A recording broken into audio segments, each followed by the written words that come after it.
Very short, sharp, and to the point. The numbers in studio 011-883-8947, 011-883-8947. Otherwise, you can start sending us your WhatsApp voice notes. Any questions or comments on 060-708-0484, 060-708-0484.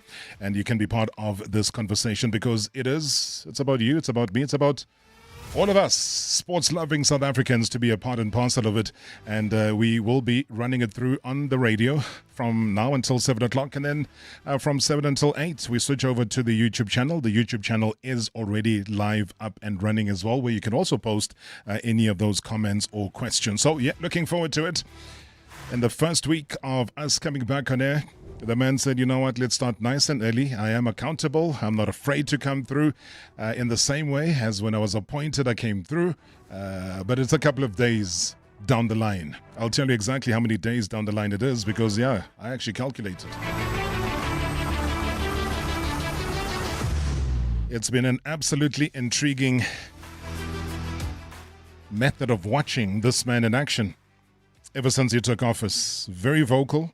He's given us a no-nonsense approach, and he's certainly ruffled a couple of feathers whilst remaining resolute to bring forth some momentous changes, though, within the sporting fraternity. I guess with no fear, I suppose one word that comes to mind to best describe his time in office so far would be hands-on.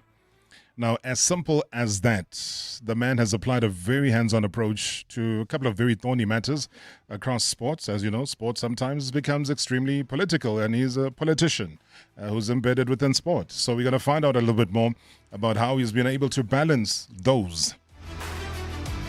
We're going to reflect as well on all that he has done so far since he has taken office. Ladies and gentlemen, our very own Minister of Sports, Arts and Culture, Mr. Gayton Mckenzie. Good evening, sir. Welcome to the show. Good evening, Rob. Thanks for having me, and Happy New Year. Happy New Year to your listeners, to your viewers. I'm happy to be here, man. Happy to see you in pink. I support great initiatives, and this is for breast cancer awareness. The players to it, I was supposed to be at this particular cricket game, but I couldn't make it. So I said, I got to wear it at the beginning of the year, my first interview. And that's why I'm the man in pink. And I know that the last time you were here, you were in your Olympic Team SA colors. Now you are here, obviously, like you say, breast cancer awareness. Proteas have been doing the magic as well with the Protea colors on it. 205 days since the president of the country, Cyril Ramaphosa, said, please be the Minister of Sports, Arts and Culture. You said yes. What's those 205 days been like? I think for me, I don't know why people are complaining. The work. For me, this has been a blast. It's an honor, and this is not even false modesty. Yeah. I just love the job. Let me tell you, I love this job. I love the challenges. And one thing we have to know as South Africans that there's countries that's great in maths. There's countries that is great in inventions, inventing things. We are not the greatest country when it comes to inventing things. We are not the greatest country when it comes to maths. But we're the greatest sporting nation in the world. I believe that with all of my heart. We are the greatest sporting nation.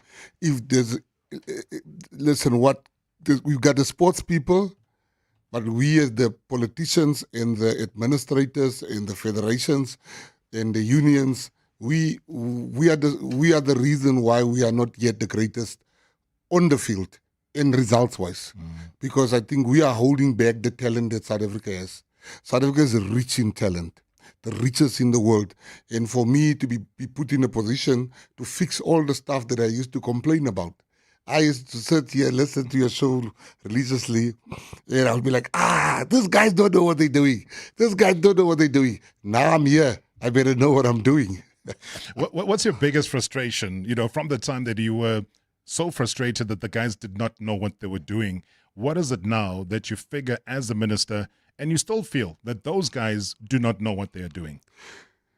For me, I think the one that, I tell you on a personal level what makes me the angriest in this job, and it's very frustrating, is in order to be great, let's see, this is the personal one, and I'll tell you the sporting code that frustrates the hell out of No, me. please, you can mix both. Yeah.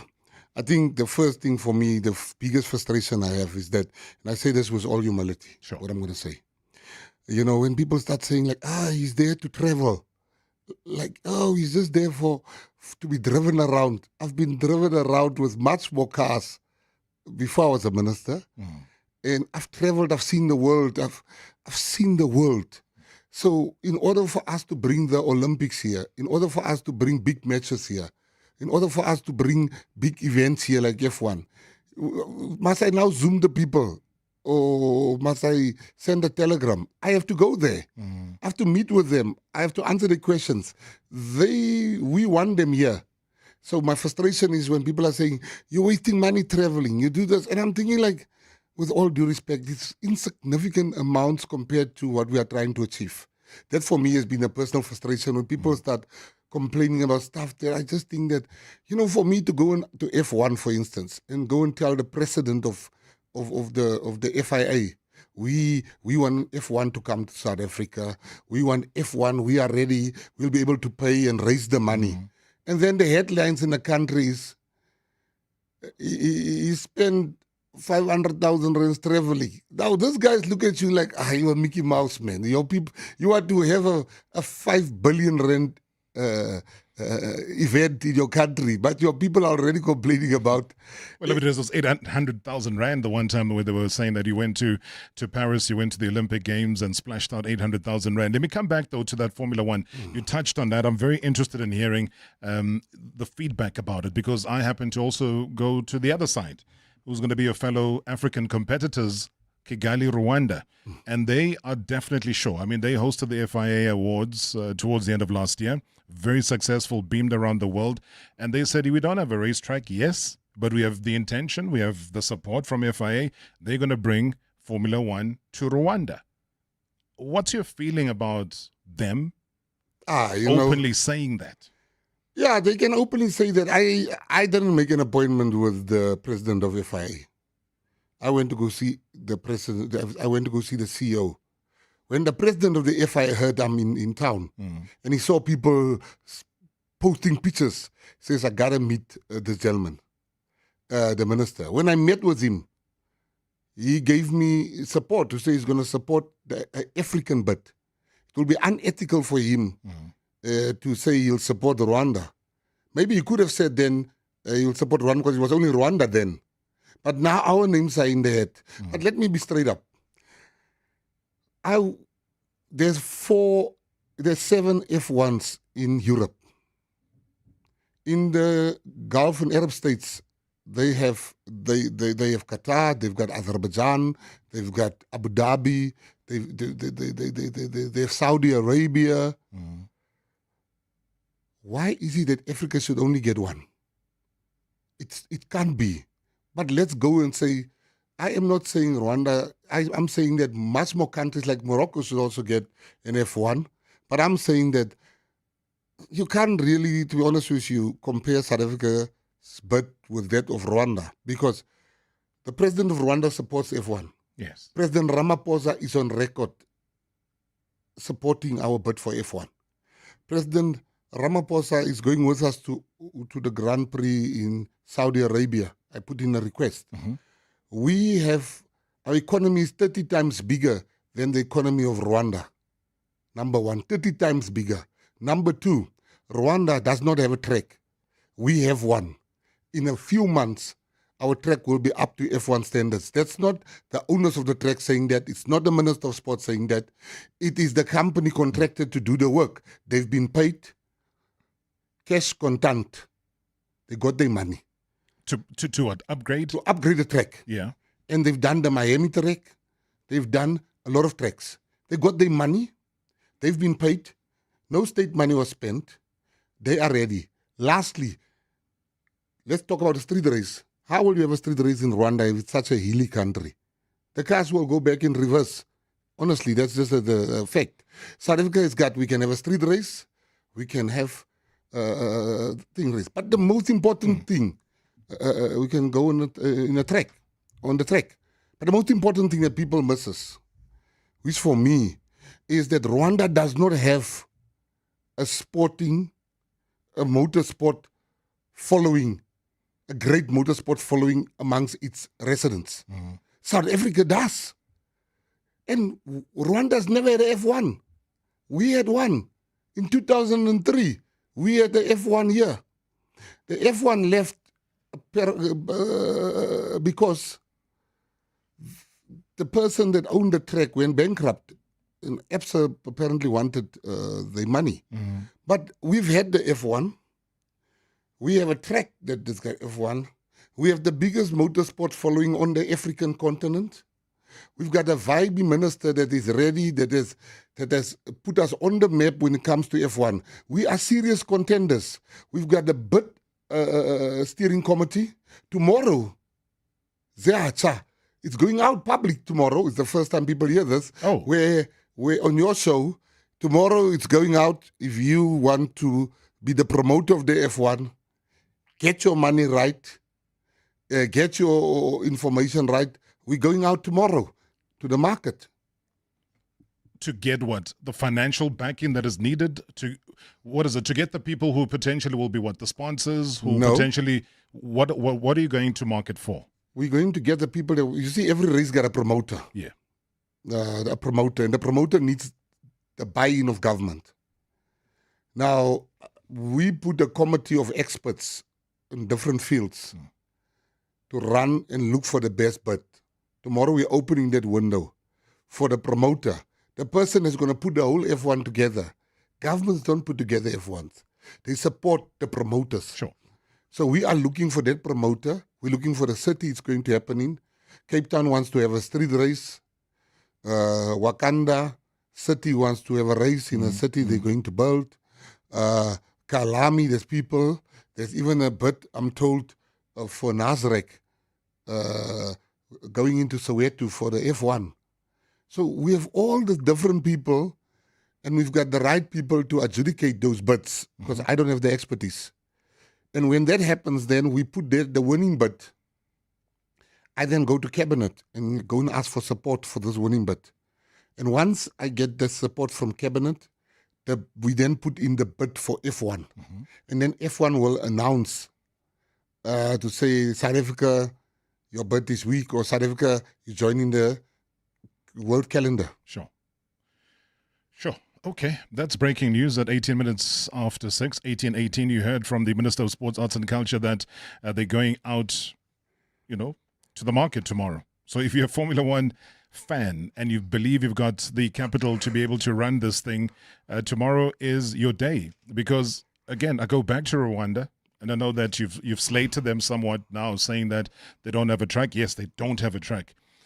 They are constructing an airport, of international standard. Obviously, South Africa already has, because 2010 FIFA World Cup made sure that we have a very vibrant international airport like the OR Tambo International Airport. And so is Cape Town, and so is King Shaka. Around Bugesera, where that new airport is going to be, will be the racetrack, which will still be built, as you rightfully say.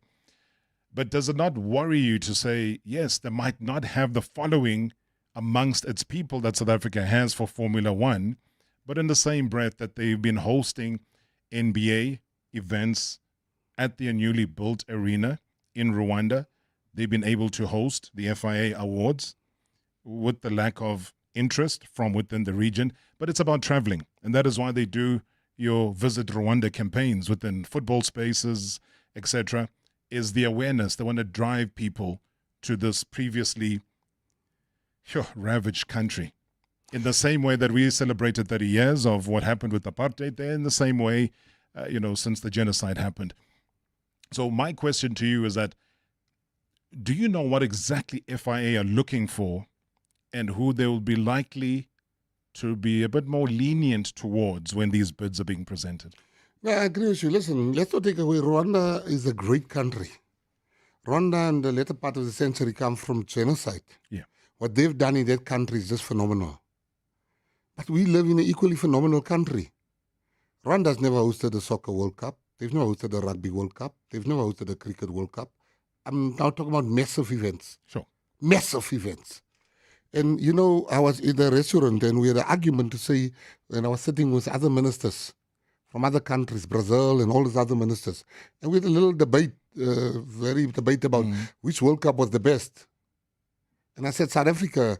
And they said, no, our one was the best. And there was 5, even American guys saying they wanted. I said, all right, stop right here. I called the waiter. I said, do you follow soccer? He says, yes. I said, how are your big soccer followers? He says, I follow all the games. Mm-hmm. I said, of all the World Cups, sing me a song of any World Cup that you can remember. Without blinking, he said, Waka Waka, South Africa had the best World Cup ever. We called the manager. We called 3 people. They remember the South African World Cup. So I'm not taking something away from Rwanda, but I'm saying Rwanda stand no chance against us. You must understand, if the Liberty Group, they are a corporate entity. They're for business. Now, I'm a businessman. My product, are you saying to me people will go for 10 years to Rwanda and 10 years to South Africa? As a business person, if you have to take commercial decisions, which the Liberty Group takes, there can be nostalgia by FIA and whatever, but the product belongs to Liberty. And Liberty needs to make commercial decisions. And the commercial decision that any right-thinking business person will do, because you have to bring people. Silverstone, 450,000 people. Qatar, 52,000 people. South Africa, 100,000 people in Kalami, 200,000 people, 300, 400,000 people outside. The Red Bull guys had a street race here. They had like 30,000 people lining the streets. One car. One old driver, DC. He's no longer driving for a competitive team. 30,000 people. It's nearly as much as the people that attended the whole Qatar Grand Prix. I need to take a quick break, Minister, because when I come back, also want to find out as well the safety of individuals. I think you would be, because you are in government, also would have known and noticed the spike in what people term just general crime. They're not safe. We're not safe in our homes. But then in shouting and saying the world, please come to us, when us who are in South Africa are not guaranteed of our safety. #MSW live now on 947 Vuma FM, Rise FM, and Soweto Live at the same time. #MSW. Hi, I'm Dion Free. Winning requires audacity. That's why I joined African Bank and opened a 60-month fixed-term investment account. I'm scoring 12.8% interest at expiry on my investment. How cool is that? You too can join the bank that backs you to grow your money. Pop into a branch near you or visit africanbank.co.za. African Bank. Audacity to believe. African Bank is a licensed financial services and registered credit provider. T's and C's apply. You're not ordinary, right? So why not bet with the extraordinary? Bet on Lotto Star. Lotto Star offers world-renowned lotteries, quick games, real rush slot games, scratch card games, and live games. You could win payouts of up to 75 million rand instantly. Bet now on lottostar.co.za. Your world of live games awaits. Lotto Star is licensed by the Mpumalanga Economic Regulator. No under 18. NRGP 0800 006 008. T's and C's apply. All games are fixed odds betting events. Are you looking for the best spectacle and sunglass deal? With Specsavers buy one get one offer, you get great value for money. You know you can trust us with over 350 stores nationwide. Get a free pair of branded prescription sunglasses up to 3,200 Rand when you purchase a comprehensive eye test and spectacle frame with lenses on your first pair. Choose from top brands like Police, Hugo, Tommy Hilfiger, Carolina Herrera, and more. There really is no reason to go anywhere else. Affordable eye care, Specsavers. T's and C's apply. Spurs got the breakfast you're looking for. Cheese griller breakfast? Got it. Avon toast? Got that too. Carb conscious option? You bet. We have 15 delicious breakfasts for you to choose from till 11 every morning. Like our unreal breakfast with 2 rashers of crispy back bacon, 2 large eggs, golden chips, grilled tomato, toast, and jam for just $59.90. T's and C's apply. Spur, people with a taste for life. Just last month, it was December, the season to be merry, or December. For those who know that it's not just a month, but a lifestyle. Now it's January and life is threatening ukubamba washing financially. There's back to school and your own goals, and January is on everyone's lips. Mara, you can get the relief you need right now and start the year strong with the personal loan from Nedbank with access up to 400,000 Rand. Search Nedbank Personal Loans and get a loan that offers you more. Nedbank. See money differently. We're a licensed FSP and registered credit provider. T's and C's apply. 2024 Matrix. What are your study plans for 2025? The IIE MSA campus in the West Rand is hosting an open day on Saturday, 25 January. Meet our academics to discuss the IIE bachelor and postgraduate degrees in a wide range of study areas. Explore your future campus and experience the exciting student life. For more info, visit iiemsa.co.za. IIE MSA is a leading brand of the Independent Institute of Education, a registered higher education provider. Previously on Marawa Sports Worldwide. Out wide here on the right-hand side to Aubrey Modiba. Into the penalty box he goes. Aubrey Modiba.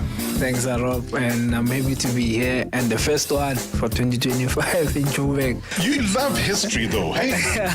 Where else in your journey do you think you've made history? I don't know. So when you were still at school, where else were you recruited? Oh, Nedbank. Where else were you being called up for? Under 20s. That's a national team. And while you were there, where else were you staying? School of Excellence. 100%. Yeah. So you agree with me that you were making history? You're grade 11. Yeah. And what do you write on the wall of the Facebook page? Bafana. Honest and selfless. I don't know if this helps it, but good job. You're doing a good job, a good job. Hashtag MSW. Hashtag MSW. Hi, Rob. Greetings to you. This is Tommy Nyati from Edinburgh. And greetings to the Minister. Minister, Happy New Year to you. I just want to find out from you, have you achieved your goals in the first 100 days in office? I know it's more than 100 days, but I know everyone has got a target, especially those in government, to achieve something in the first 100 days. What have you achieved in your first 100 days as minister? So what has you implemented in those 100 days, first 100 days? Thank you. All right, Tom Mnyati, thank you so much indeed for that question. Minister, would you say achievements after 100 days? I know that today it's 205 days, but let's track it back to what he wants, 100 days, major achievements? All right, for the sake of time, I will just advise him first. I'm going to answer, but he should go back to the whole speech I gave, 1 hour speech of all my achievements. It's still there on social media, you'll find, but I've achieved a lot of things in my first 100 days, I have managed to save the School of Arts, the National School of Arts that was about to close down. I stepped in. I have managed to bring artists together and to help stabilize and formalize the artists. I've managed to get the most important rugby game to be screened, and everybody had an opportunity to look at it. I have helped so many different sporting codes. The basketball under 18 FIBA World African tournament was supposed to bomb out. I then stepped in. So as I said to you, there's a lot. I was very happy. I was very chuffed. It was my 100-day report. There was a lot of things I've achieved in my 100. It's all there. I'm just telling you, just go back and you'll find all of that. Let me touch on cricket, though, because currently the SA20 is on the go. What's your overall impression before I ask you any direct question? Now, let me tell you first. Firstly, I think it's a brilliant thing what the SA20 is doing. Tickets are being sold out, it's January and people are filling stadiums. But, we need also to be honest, and I'm very unhappy about the SA20 because firstly, there's no South African that owns a team. All 6 teams there are being owned by Indian gentlemen. It can't be that in India, all the teams are owned by Indian people. You come to South Africa, all the teams are owned by Indian people. That I'm never going to allow. That's number one. I am going to meet with Cricket SA. I've spoken to them already. I said, our next meeting, this is the agenda point. Also, I'm not happy with the fact that next year there's no test game here in South Africa. I mean, it can't be. Who takes these decisions? I mean, why do we allow people just to run over us? And those are the things that's the negatives. But there's a lot of positives where you have a very good coach. You have a Cricket SA is doing a great job. The players are doing the best job ever. They are the top team in the world. This is the national team, not the national Proteas. team. Yeah, the national team. But as far as the SA20s are concerned, those are my concerns. And it can't be that South Africans don't own a team. How is that even right? In India, we don't own a team. It's only Indian business people. South Africa, we don't own a team in South Africa. I said to them, I'm willing to go to war to make sure that they will have to put 2 extra teams there. And we will not be the first to have done that. The Indian cricket authorities also put 2 extra teams. They will have to put 2 extra teams. And with those 2 extra teams, it will only be South Africans that must be eligible. What if they don't? Well, you see, the problem that people are doing is that if they don't do that, then they are not patriots. If they don't, for us, the power structure, like even in soccer, is that you can't really interfere. You can interfere to a certain, but we must make sure that the people in cricket then vote out the people that's there now. But there are also imperatives, Minister, where the transformation imperatives are also just as important. And it's hard to fathom that of the 6 teams that you mentioned, there's only 12 black Africans that are there. No, it's a problem. I said to Cricket SA, I called them in. I said, there's only one thing on the agenda. The board of CSA. I said to them, there's only one thing on the agenda. It is, I want to tell you what is not going to happen, I told them. When they sat down, including the president of Cricket SA, I said, let me tell you what is not going to happen while I'm the minister. I'm not going to switch my TV on. And the World Cup is starting. And there's not one person. There's only white boys playing there. I said, that is not going to happen. That is not going to happen. I'm telling you now that's not going to happen because you're sending a wrong message to the world that black people are incapable of playing on that level. You're sending very different messages out that our social cohesion is not working. We're not a social cohesive country. You're sending a message out that there's not truly transformation. I said to them, I will never, ever allow that. And I want you all to say to me individually, do you understand what I'm saying? They said, all of them said yes. And I said, I'm not going to wait until I switch on my TV. Before that happens, I already want to see. I said, even if it means I must send Rassi Erasmus to go and assist you, to show you what is a pipeline of players. I think, we must be honest about these things. We are way too... People have been allowed as if they're doing black players a favor. Those things, Rob, will never happen under me. Let me tell you. Because you would have switched on the TV on the opening day, and this had to take... Anybody can go on Twitter right now. A gentleman called Graham Codrington, who posted at the time, he says, Cricket SA20, the opening game of this year's SA20 is between Cape Town as well as Sunrisers. 22 players on the field, not one of them is a black African. When will Cricket SA sort themselves out? This is unacceptable. This is a view that's come from this gentleman who's an observer of cricket globally. No, that's a very good view. And it's a view I agree with. And you asked me the question while I'm in the process. I'm meeting them next week on the same matter. Okay. Because I met with them and I said to them, I will meet with you again in 2 months' time. And I want to see what progress has been made. I met with the coach. Me and him are going for dinner. I met with him. I said to him, listen, you need to understand that South Africa is a country of hope and a country of different nations. Is this coach Rob Walters or is this coach Shukri Conrad? Shukri Conrad. I met with Shukri Conrad, a great gentleman. And I said to him that I'm a great admirer of your work. And I said, I will tell you what we're going to talk about when we meet. But with Cricket SA, I said to them, you've got 800 million rand in the bank. You should be using, I told the president of Cricket SA, I told the board members, I said, you said it was 800,000 rand in the bank. I said, do you know why South Africa don't deliver black batsmen. Let me tell you why we don't have black batsmen in South Africa. We have black bowlers, but we don't have black batsmen. It's because the ball is not that expensive. A ball is not that expensive. But to have a batting outfit, the helmet, the guards, everything, that's expensive. That's why we don't develop black batsmen. But you have 800 million rand in the bank. I said to them, it's unacceptable that a NPO has 800 million in the bank. What type of NPO is this? A non-profit. You have more cash than most companies. I told them that, and I went further. I remember one day he said, are we trying to save it for the World Cup in 2 years? I said, in 2 years you will not be here if that is your attitude. Sure. But then it goes back again to say that maybe the commercialization of the sport as it is now, yes, wonderful entity that we're seeing now on our television screens, young kids, there's a good vibe, there's DJs, there's all sorts of things, great.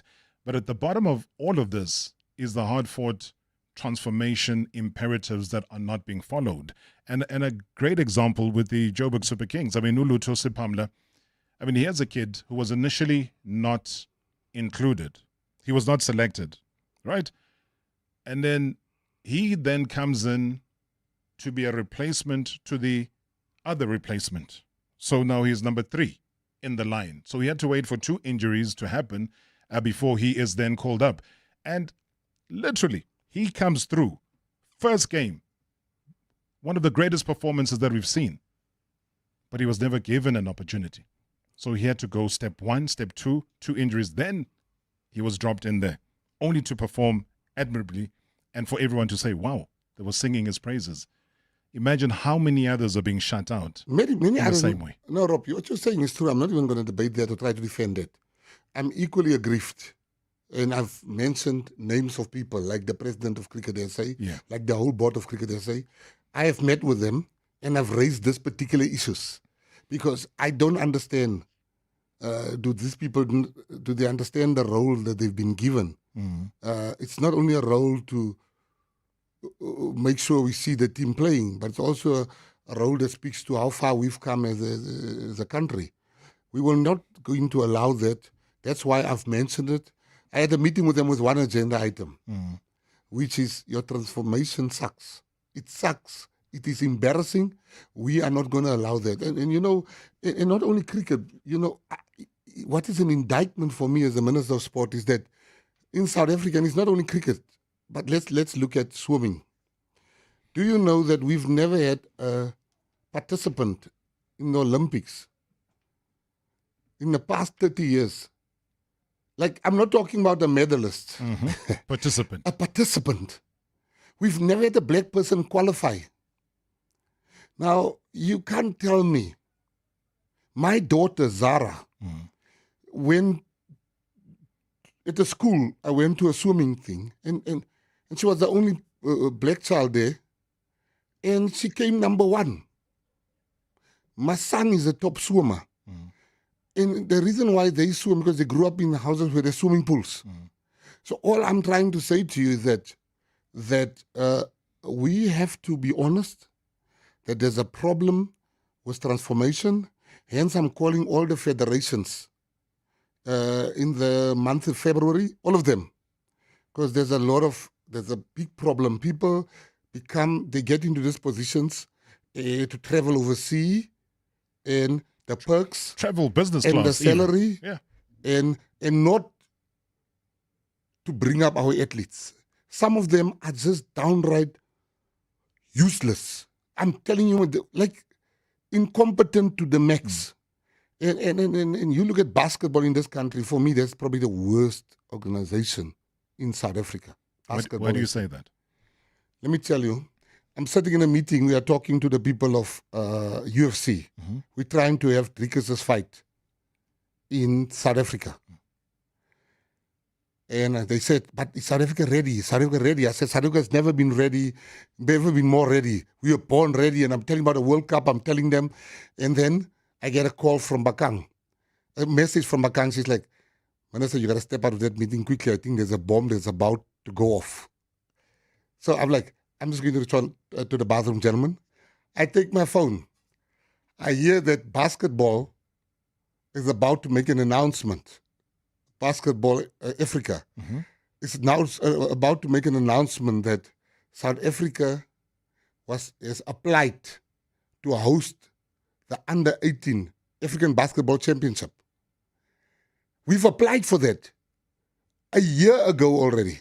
Yeah. We were granted that thing. We won. And the people at the airport, the people coming, there's no hotels booked for them. All the players. Venues has not been paid. There's no transport arranged for them, no buses to pick them up from the airport, nothing. I then excused myself from the meeting. I called Basketball SA immediately. I said, drop everything, I want to see you. What happened? Minister, we tried. There was no money. I said, guys, do you understand I can have you all arrested? Because what you're doing is crime. There's 15-year-old kids at the airport waiting to travel, and they have nowhere to sleep. They have nowhere. Nothing has been arranged. What about the name South Africa? My staff, I thank God for them. They didn't sleep that evening. I had to make a call through to the African president of basketball. Luckily for me, he said something that for me was like, it's always good to be kind and nice. He said, Minister, I remember you. We were there in Paris, and you came to greet me, and you saw it was only me and you there, and you chatted to me. Nobody spoke to me. I was standing in a corner, but you came to chat to me. I'm like, yeah, I remember. And honestly, I didn't remember that moment. I'm like, my brother, I remember. You are my brother. Please, give us a chance. Long story short, we managed to host a very successful one. Now, what makes me angry about SASCOC, they have inherited a very corrupt SASCOC. Very corrupt one. Very corrupt. SASCOC is corrupt. No. The current leadership of SASCOC Yes. inherited a very corrupt SASCOC. The previous one. The previous leaders. Right. These people that's there now has really worked hard to turn the corner. But they allow people like Basketball SA, Swimming South Africa, people changing apparently, being in disregard of the Constitution. People have been there since longer than all the presidents together, running Swimming South Africa. Now, SASCOC is making these one or two bad apples, rotten apples, to really, really undermine the good work that they've been doing in other. I'm not going to do that. So I am now talking to SASCOC tomorrow, actually. No, Tuesday. Yeah. And I'm going to tell them, guys, come on, this can't go on like this. We've got incompetent people. But South Africa is hosting BAL just now this year, later on in a couple of months. BL Season 5 is coming through after Rwanda has been hosting it all along. So it will be in Pretoria. It will be staged there. How will things change? Find out. #MSW live now on 947 Vuma FM, Rise FM, and Soweto Live at the same time. #MSW. It's time for the WSB Cape Town Met at Hollywood Bets Kenilworth. You could win one of two all-expenses paid trips to the event or a share of 20,000 Rand in betting vouchers. Bet 50 Rand or more on horse racing and opt in via our promotions page or USSD code. T's and C's apply. Hollywood Sportsbook is licensed by the Western Cape Gambling and Racing Board. No persons under the age of 18 years are permitted to gamble. Winners know when to stop. South African Responsible Gambling Foundation toll-free counselling line 0800 006 008 or WhatsApp help to 076 675 0710. It all started with the advice that maximized the growth that built up the education savings while setting up retirement investments, life insurance, and drafting the will that allowed Lebu to support his kid's future without losing sight of his own. Glad you're on my team, Dad. Advice that puts your future and theirs on an equal footing. Unlock Invaluable with FNB Private. Help changes everything. FNB, a division of First Rand Bank Limited, an authorized FSP and credit provider, insured by First Rand Life Assurance Limited. T's and C's apply. Dear Journal, trying to be an adult day 3451. Had no idea what to say in a meeting, so I chimed in that we need to find a balance and pick the low-hanging fruit. The CEO nodded. I think an agreement. Middle management, here I come. Hating the corporate 9 to 5? Get covered at pineapple.co.za. It's easy and like 19 Rand a day, so it's 100% the insurance for you. Underwritten by Old Mutual Alternative Risk Transfer Insurer Limited, a licensed non-life insurer and authorized FSP. Premiums are risk profile dependent. Back to school, back to work, and back to winning with Cell C. Get the Samsung Galaxy Tab S9 FE and Tab A9 Plus for just 599 Rand per month on a 36-month 10 gig smart data top-up contract. Plus, play on the Cell C app daily for guaranteed rewards. Sign up, upgrade, or top up today. Call 084 145 or go in store. Offer valid until 11 Feb. T's and C's apply. Nothing should stop you. Switch to C. Cell C. Fast track your career with IIE Rosebank College with over 28,000 students and over 17,000 IIE graduates placed in employment. Choose accredited IIE higher certificates, diplomas, degrees, or postgraduate qualifications. Study full-time, online, or through blended learning. Registrations are open. Register today. Visit rosebankcollege.co.za for more information. T's and C's apply. Rosebank College is a brand of the Independent Institute of Education, the IIE. At Pick n Pay Supermarkets, we have everything you need to sizzle and stack the perfect burgers with Burger Friday. Every Friday, get P&P beef or Buri burger patties 4s, Baker buns 4s, 80-gram lettuce mix, 2 slicing tomatoes, and 175-gram Lancewood processed cheese slices. All for only 100 Rand. Friday night sorted with Pick n Pay Supermarkets. T's and C's apply. Previously on Marawa Sports Worldwide.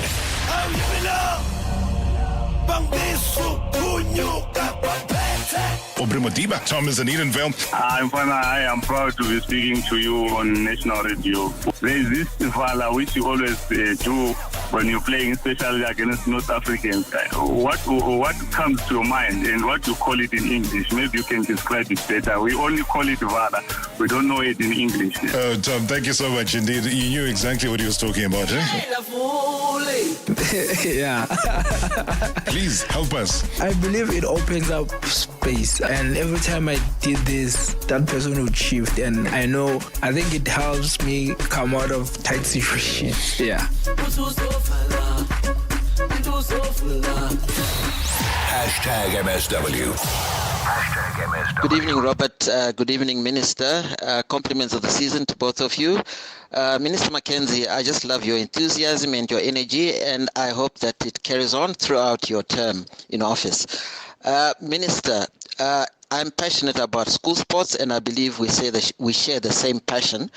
Can you please ensure that, especially the former Model C schools, include sporting activities like soccer, football, basketball, baseball, and other sporting activities that earn a lot of money for the players, especially when they go professional.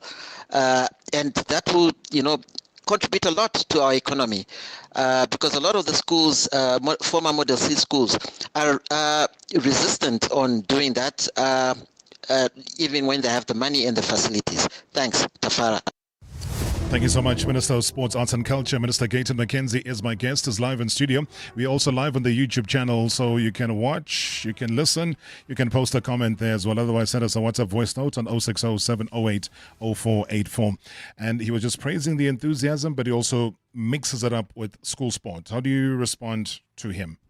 Now, for me, he's saying the right things.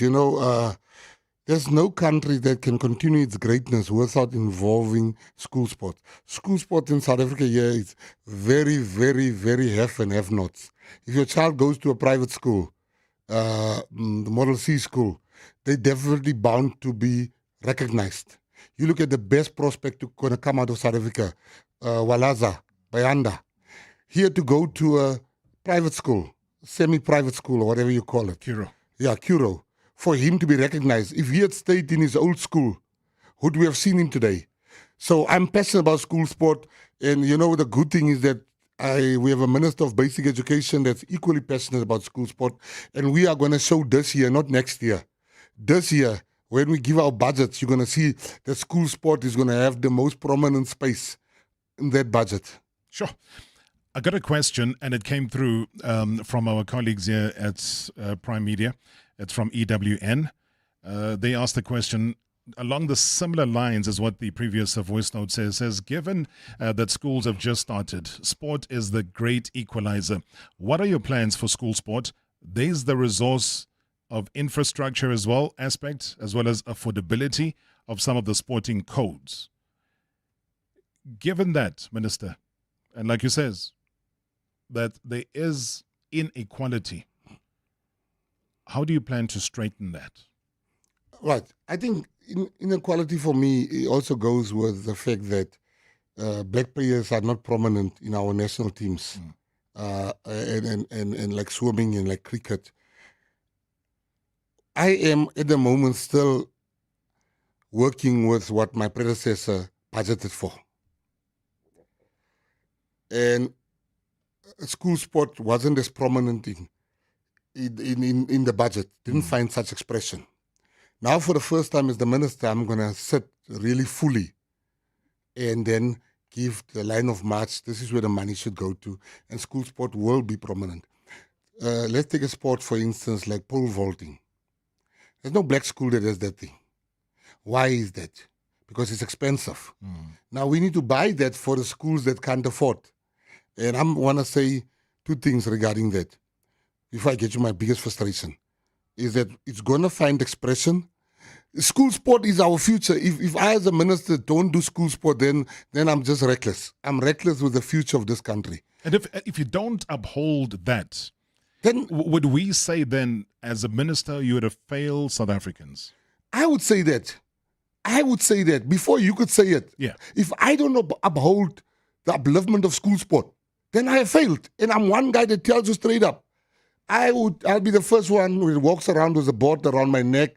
I'm a failure because I promised school sports going to come back and I didn't do it. How much time do we give you?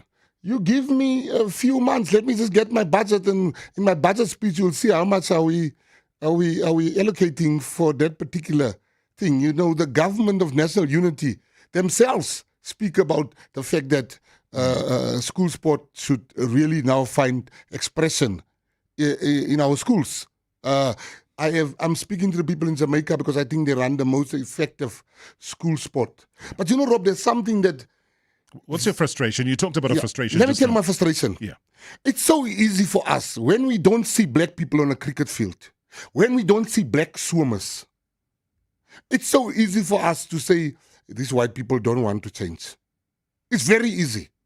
And it's a natural thing for some. Mm-hmm. Let me tell you what is the truth. It is the sport in this country is not being run by white people. All the presidents of all the federations, I'm still to meet one white one. It's our own people. We are being sold out by our own people, and people are scared to say it. They are there, black as us, but they take decisions. They're scared of people. They're scared to take decisions. CEOs, cricket, let's take cricket. Cricket CEO is not white. No. The president of cricket is not white. I haven't seen one white person in the board when they came to see me. These are black people that you ask yourself, eintlik sê, wat is die daar? Why are you there for? Om te doen. Yeah, wat doen ze daar? Yeah. We need people, we need progressive people to run these things that will come in there and say, listen, this is how it's going to be. Not people that come out there, he's so happy to be there on the board. He forgets that he has a mandate, a national mandate that should take precedence. But isn't that the biggest problem, though, that those positions historically do go to black individuals? But whatever agenda that is non-transformative continues under them. So which means that they hold absolutely zero power except for just the honor of a position. And that is it. Full stop. They get to travel. They get to do interviews. They get to cut ribbons. They get to do all these beautiful, sweet things. But when it comes to the main core of why they are presidents and CEOs, they are found wanting because they are those behind the scenes who still run the business. No, but let's take rugby. Yeah. Mark Alexander runs rugby in SARU. As the president of SARU, yeah. Yes. Mark Alexander has transformed rugby, whether we like it or not. Rugby at the current moment, I don't care who says what, is enjoying its best era in the history of the game of rugby. There are some people that wants to run rugby behind the scenes. Yeah, the Achilles Sports Group. But he is resolute I'm in charge here. I'm going to take decisions. Rassie is a white man. But Rassie understands. You know what people don't know about Rassie Erasmus? Forget who's on the field. Take some time and go and see his pipeline. Oh, yeah. His pipeline of people coming through that would never have had a chance.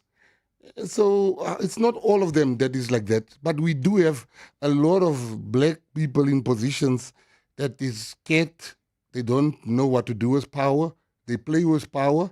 And then we want to complain and say, the white man. The white man is not signing off on the team sheet. The white man is not hiring the coach. Our people are hiring the coaches. And it's time that we call them out. It's time. You see, that Swim SA, those people, I'm coming for them, Rob. I'm telling you. Those ones, there's not one black swimmer. Not one. You want to tell me for 30 years, we can't even produce one person that qualifies. You'll never tell me that. I did pose that question to Alan Fritz when he was here. Obviously he did make mention of the fact that down the pipeline there is, and he mentioned names. And I say, okay, down the pipeline is obviously something that is not visible. I even put it to Chad Leclos when I had an interview with him, and he said that is why he's going into an almost academy-style approach in swimming down in Durban to encourage a Mkhwanazi, a Hlongwane Ndlovu to be part of swimming at a larger level, but it isn't happening. And while you talk about swimming, listen to this. Good evening, Rob and the Honorable Minister. Minister, how soon are you going to deal with the leadership crisis at Swimming SA, where the executive committee members extended their term in office in violation of the Swimming SA's constitution? Because any delays in dealing this matter could impact our performance in the next Olympics. And also, what is the minister's view, having seen football administrators in court on allegations of fraud? Is the minister going to intervene, not interfere, for football not to suffer in this regard? I just want to hear your views around that. Thank you so much. Tebogo, thank you so much indeed. I've parked the issues of football, the VAR, the Safa, the going to court, the presidency of Safa, Danny Jordan himself. I've parked that for the second hour that it's going to be starting from 7 until 8 on the YouTube channel. So I've deliberately kept away from football because that needs its own time. I want to quickly, and I know that you've spoken about swimming. Tebogo, we're not running away from your question. I want to go to the Northern Cape. Plevion is there. Plevion, good evening. Hi, Plevion. Can you hear us?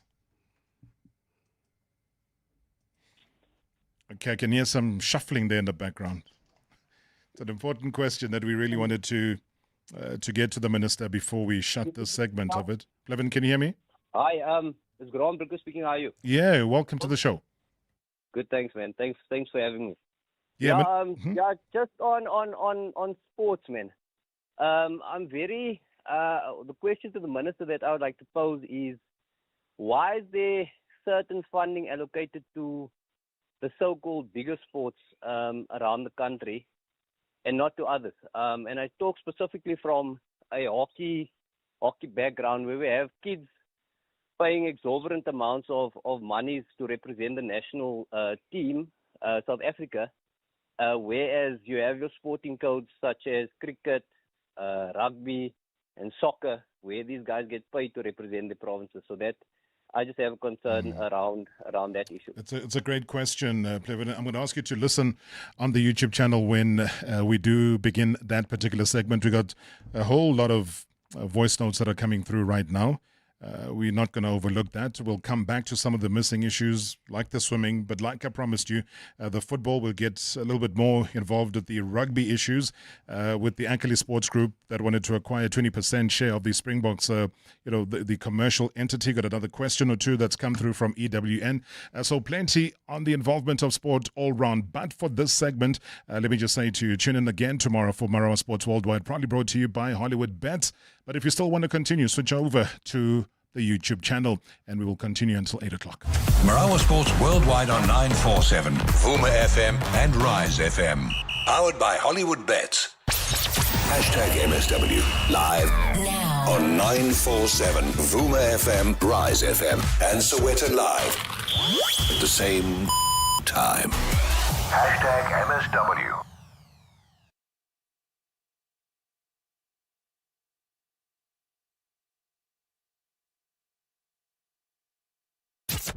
Free Previously on Marawa Sports Worldwide. Madiba as well doing very well to hold on to the ball, realize he's got time, space, and no pressure. Madiba, a coach like Rulani was in charge, and then Mangoba comes through, and then now you have a third coach that comes in, maybe a completely different approach to life. How do you as individuals like yourself, but collectively as players, manage to adjust from one to the other? I think it has never happened ever since I was at Sundowns that, you have like 3 coaches or 2 coaches within a short period of time. Credit must go to the board, everyone, because they look at the caliber of the coach and what the philosophy, does it align with Sundowns. Obviously, they can't just bring anyone. So Making miracles, this man. He won't even coach of the month. Yeah, no, November, December. He deserves it, yeah. Coach of the month for November, December. Yeah. And you're calling it December. #MSW. #MSW. Greetings to you, Mr. Marawa, and your guest, Mr. Mckenzie. Just a quick question to Minister. Mr. Mckenzie, are you happy about the state of women's football in South Africa in general, from the Hollywood bed to lower level? If you are not happy, because I assume you are not happy about it, what are you planning to do with it since you are at the office? Thank you. Thank you very much, Minister. All right, thank you so much indeed. A great question as we welcome everybody that's joined us and shifted across to the YouTube channel. We see you, we thank you. Keep those questions and comments coming through. Owen in Uppington, I'm going to come to you in a second as well. Minister of Sports, Arts and Culture, Gayton Mckenzie, is my guest. I'm going to be trudging through for the next hour as we take all these sports-related issues. There's a lot. I mean, this is a man who's asked the FIFA president for an audience. Is he going to get that audience or is he not going to get that audience? Plenty of frustrations that he has spoken about here on the show, but what is uppermost in your mind? That question, Minister, about are you happy with SA women's sport? He highlighted football, but maybe let me just say sport in general. No, I'm not happy. I think, I'm on record in saying that, when there's equal pay, there should be equal pay for equal participation. Yeah. And that's not happening, and we mustn't shy away from that fact. I am for women's sport to be treated the same way that the women footballers are treated in the United States of America. The US is a latecomer to football, but they are leading us when it comes to how to treat our female footballers. I don't care who you can be a top star in playing for the national team, you get the same amount of money that female footballers get. So I'm not happy. I'm not happy about a lot of things happening at Safa, not only the women. I'm also not happy with a lot of things in cricket that women, and we need to have this uncomfortable conversation to say, when it comes to women's sport, do we give them equal radio play? We give them equal media exposure. We need to be honest about those things. The supporters like yourself also need to be honest. Do you go and watch, when last did you go and watch a women's football game compared to how many times you've gone? So it's not only the federations, it's not only the media, it's not only the minister, but I think for all of us, we all have a duty. I think that would be my answer. I'm not happy, and I intend to promote equal participation and equal pay for equal participation. Because someone was mentioning as well that it's difficult for women's sport to make it on a professional level so that you can get to the equal pay, because they also don't get the exposure in television as they should. And they were raising the issue of the frustration that is now heaped on so many female rugby players. The frustration is so much, Minister, that they are on the verge of quitting the sport, because none of the things that were promised to them have been delivered, including just eyeballs, being able to switch on at a particular time and on a frequent basis be able to watch women's rugby. For me, it's abhorrent that it is happening right now. I don't know how you can try and fast track this so that we can see it as a reality, because women's rugby, I see it all the time. The likes of Sky Sports, they have invested a particular channel just for that. And we are squeezing it in if and when there is a little bit of airtime that is available. That can't be the way. I can also tell you what I've done with the very same thing, because that's exactly the same thing.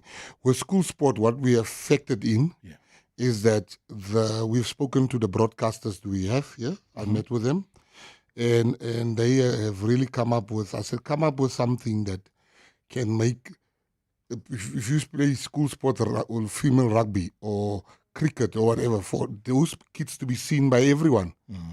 And it's a groundbreaking idea they came up with, which I don't want to spoil the party in mentioning it here, but when we launch school sport now, that will be like the highlight, where everybody will see that. I mean, like another quick example I can make is the Afghanistan women not being allowed to play cricket, and people want the world just to go on as if nothing has happened. Yeah. And those are the type of stuff we also need. Even myself, I have not made time to go and watch a female soccer team, while I'm always at the male soccer, watching soccer, and the guys play. You're going to be at the Soweto Derby, I'm sure, on the 1st of Feb. And those are also, we need to look in the mirror and we need to fix that. And I intend to make sure that we start the conversation about it, and we and ask people, what are we going to do? And those are the questions I want to ask that I am going to ask the federations when we meet. Right, let me go to Uppington. Owen, good evening. Hi, Owen. Hello. Yeah, you have a question for the minister, I believe. Yes, I do have a question for the minister. Please go ahead. Good afternoon to you, Minister. I believe that you are good. First of all, I just want to say congratulations with being nominated South Africa's Best Minister of the year 2024. Salute to you. Minister, my quick question is that, but before I get to my question, I just quickly want to say this. A few years ago, I had the opportunity to be a life coach at different schools around Pretoria, and then I had the opportunity to play with young kids and coach them, especially soccer. And before COVID-19, that was taken away, and after that, it's completely gone from a lot of schools around South Africa. Lately, kids are busy losing so much, and parents are having sleepless nights and restless days. And it has become quite a concern for many of us who are at the age of older than 30, going closer to your 40s. And now you see what kids are busy doing to themselves. Some of us never had the opportunity to go and play professional, but we love soccer, we love football so much. So many of us tend to get that feeling of you wanna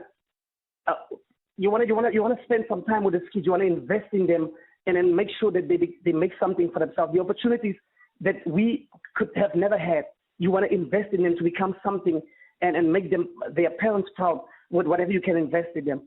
A few months ago, I've listened to different conversations and topics about how the Department of Sport, Arts and Culture will invest in schools and local schools and school sports and stuff like that. I just wanted to find out from you, Minister, how far are you with that? And especially when coming to us, the ones on the ground that doesn't have the necessary qualifications, that want to be part of schools and especially school sports and life coaching in schools. How far are you with that? And how are you and your department about to be helping young guys like us that's also spiritual, that want to help and reach out to the kids that are playing, that can play soccer, want to play soccer, but there's no one that can actually guide them in the right direction? How far is you and your department with something like that? Okay, Owen, thank you so much. I'll ask you to listen on the YouTube channel as we get an answer to that, Minister. I think first, the other question I didn't answer that one gentleman called in was the issue of the funding. Why are some sports being funded? Why are some not? I agree with you wholeheartedly on that. I looked at the funding, how sport is being funded in this country. It's very schizophrenic. How do you fund Cricket SA that there's 800 million in the bank? How do you do that? I mean, really? And you can't give hockey. You know, my heart broke when I saw the hockey players selling word rolls to go to, apparently to the Olympics there to sell word rolls. And I went to go check that up if it's true, and I found it to be true. So I'm saying that now, not making an excuse, but I can tell you funding will be according to the needs of the country, and we're going to change that. And the question that was now asked, you know, school sport is number one on our list. And please bear with us and see what we're going to do. The Minister of Basic Education and myself, we have the plan, we have the structures, we have worked on it. All we need now is to put the money behind it. So we just wait for the finance minister to give us money, and that money will find expression in school sport. How much are you pushing for? I mean, do you have the latitude to engage the Minister of Finance? Yes, I'm going to engage him. I don't want to shock him now over the radio because everybody listens to your show. That's the problem. So I just think that all I'm going to say is that in order for, if you look at our talent as South Africans, and if you look at what is needed to fix our sports, arts and culture, the money I get, it's wholly inadequate. And I've got my whole pitch, which I'm not going to give here because he might just fall over now or avoid me. No. The thing is, it is so much. And when you hear, especially the caller Owen coming through from Uppington, he's got a great plan. He helps in his own capacity. And like you're saying, that there's so many others that have plans, including sports in the township. Sure, Robert, on the best sports minister. Can you ask him, today earlier on, I was talking to my neighbor. Our football is dead, sports is dead, hence so much nyope and tracks. I'm a sports management graduate. Mari, there's no opportunities for us. Schools, grounds in our woods are a mess. We've been trying to carry bonds. What is it doing? What is his plan? Can he create opportunities for us graduates who studied sports management in his department to volunteer, to get experience and to be employed by them? Sure.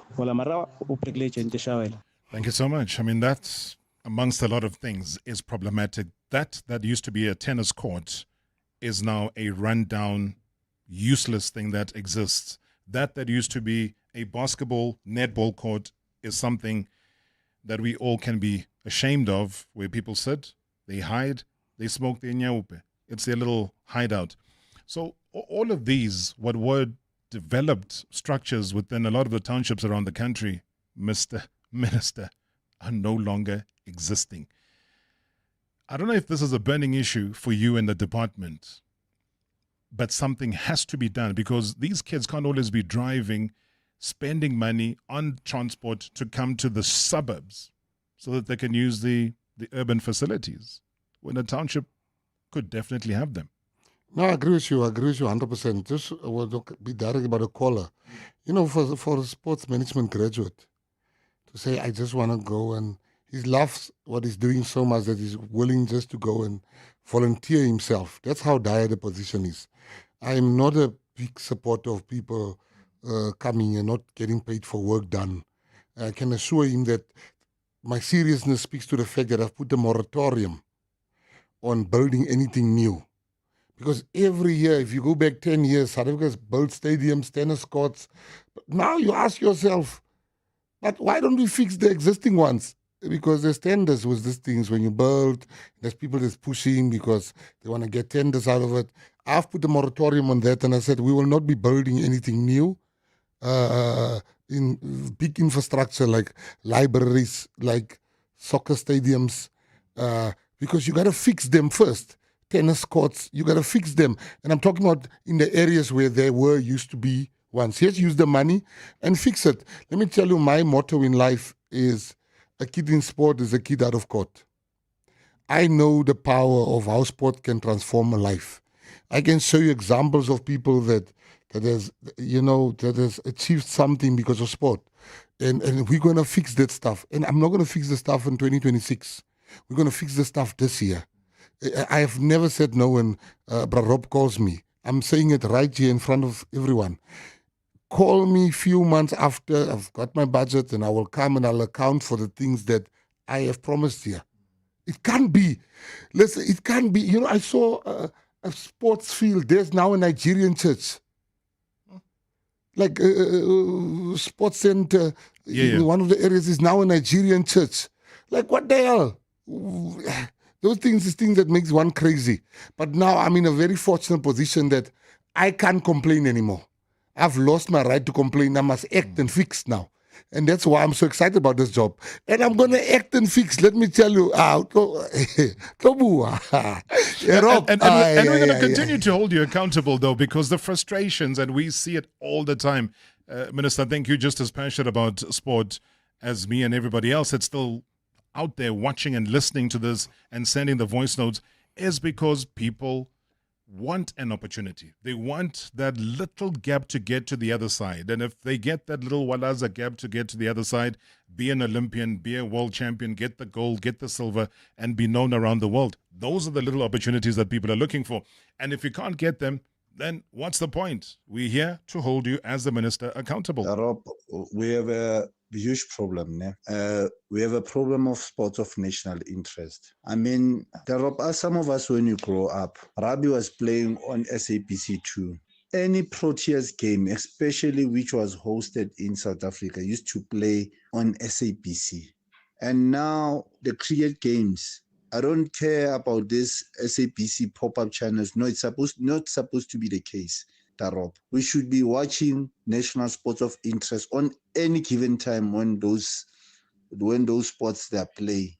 It's not a matter of negotiation or what. And the issue of Bafana has been dragging for too long. Even now, the minister will have to intervene and pay the players. We have a good Bafana.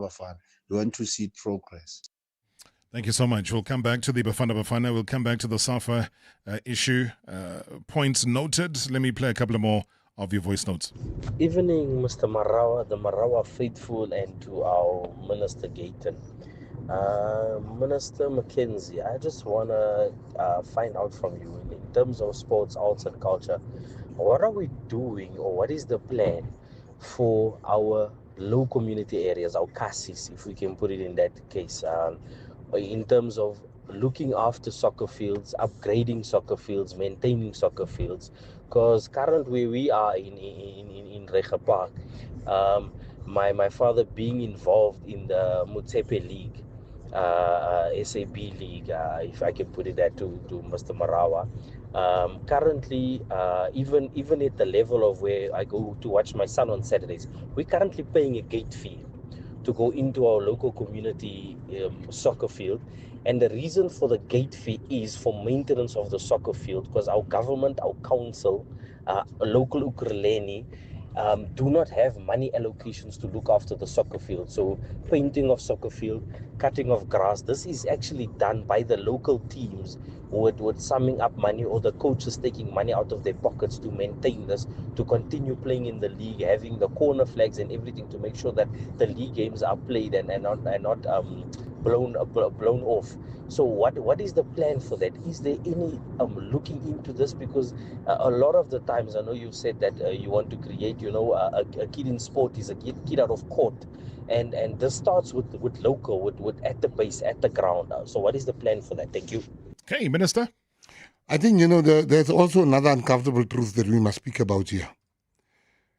National government gives local government and provincial government money to build stadiums, to invest in sport infrastructure.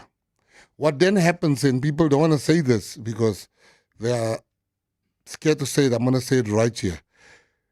Then the municipalities and some of the provincial governments use that money not for sport.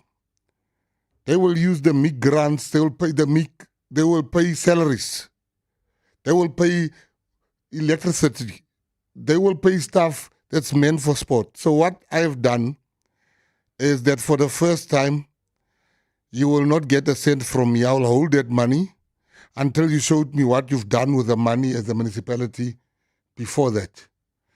They would, I will not give you the money. The money will be there.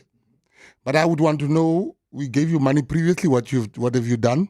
And then I will write to Treasury to ask permission to say, can I directly fix that thing from national, that you as a local municipality, because the money is there. Government has been allocating money, but they don't use the money, Rob, for the issue, because some of them don't know how to budget as mayors, as MECs. No, they do know how to use it. They use it for buying Bentleys. They use it for trips overseas. They use it for Louis Vuitton bags. They use it for all of those things that are about self.